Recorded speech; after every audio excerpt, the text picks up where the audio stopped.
శ్రీకాకుళం జిల్లా హెచ్చర్ల మండలం జనిపినాయుడుపేట గ్రామంలో కుల నిర్మూలన పోరాట సమితి ఆధ్వర్యంలో కార్యక్రమం జరిగింది. పూలే జయంతి ఏప్రిల్ 11 నుండి అంబేద్కర్ జయంతి ఏప్రిల్ 14 వరకు అంబేద్కర్ జయంతోత్సవాలు ఘనంగా జరుపుకోవాలని రాష్ట్ర కమిటీ నిర్ణయించిందన్నారు.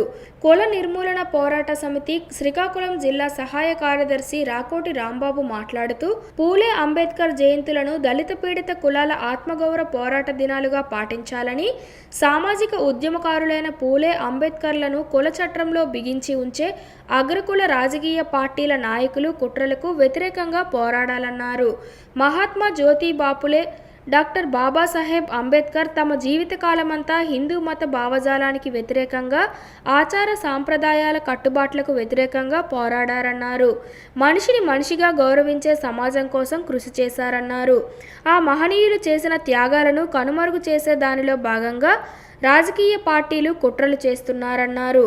పూలే అంబేద్కర్ కాలం కంటే ఈనాడు సమాజంలో బీసీల మీద, దళితుల మీద, దళిత మహిళల మీద, ఆదివాసీల మీద, ముస్లిం క్రైస్తవులపైన అత్యాచారాలు, హత్యలు, దాడులు, అణిచివేతలు పెరిగాయన్నారు.